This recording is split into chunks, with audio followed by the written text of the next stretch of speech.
Today I'm going to walk you through creating your very own do-it-yourself tic-tac-toe board out of simple materials you can find at home. Find some thin cardboard, a cereal box or snack box will work, a marker, a pair of scissors, and some crayons, and you're ready to go. Turn your cardboard over. You want to be looking at the blank side or the brown side. Go ahead and cut out your game board. This can be big or small depending on what you like, but try not to use any parts of the cardboard that have creases. You want your game board to be flat. Trim off any ugly edges. Then use the remaining thin cardboard to create your game pieces. I'm going to go with 2 different shapes to differentiate between the 2 teams. I'm going to cut 5 squares out and 5 triangles. You want to keep the game pieces about the same size. I'm using my first square that I cut out to create 4 more squares that are the same size. It's important that you have 5 pieces of each shape. Now for my triangles. These are a little bit trickier.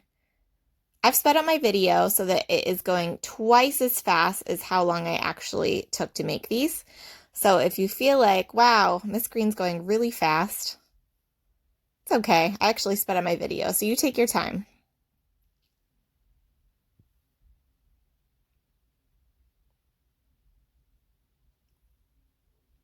Once I've got all of my game pieces cut out, I'm going to find that black marker or black Sharpie to start adding details to my game board.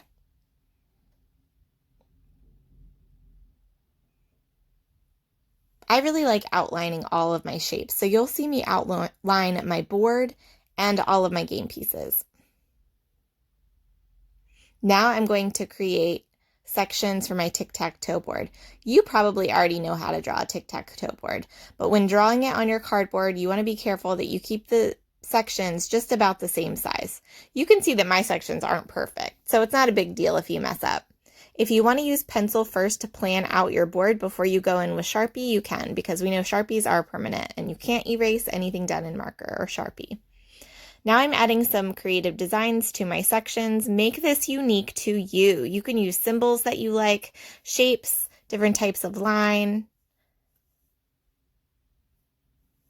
I'm going to do the same thing to my pieces. Now, since I've got 2 different shapes, triangles and squares, it's pretty easy to differentiate between which pieces are for which team. But I'm also going to create some unifying designs that further this idea. So all of my triangles look pretty much the same. Again, I'm outlining all my shapes. I just think it looks really neat.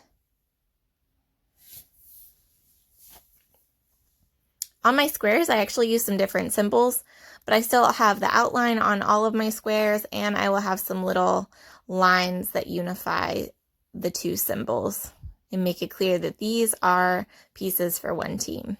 So I did some flowers and some hearts, and then you'll see I add some little lines around my flowers and hearts just to unify the design. The next step is going to be coloring. This part of the video will go really, really fast, so please pause the video when you get to that part. You want to color your game board and your pieces completely. I will show you my game board completely colored in at the end of this video, but my pieces will not be colored in yet. This is just so that I could get the video to you fast, and you can have an idea of what the finished game board will look like. You can look at the examples in the Google Classroom folder to see what a totally finished board and pieces will look like. So here I've got my pieces are still unfinished, but I want to show you just how you can use them to play tic-tac-toe. So ideally you'd have 2 people, 1 team squares, 1 team triangles. Done!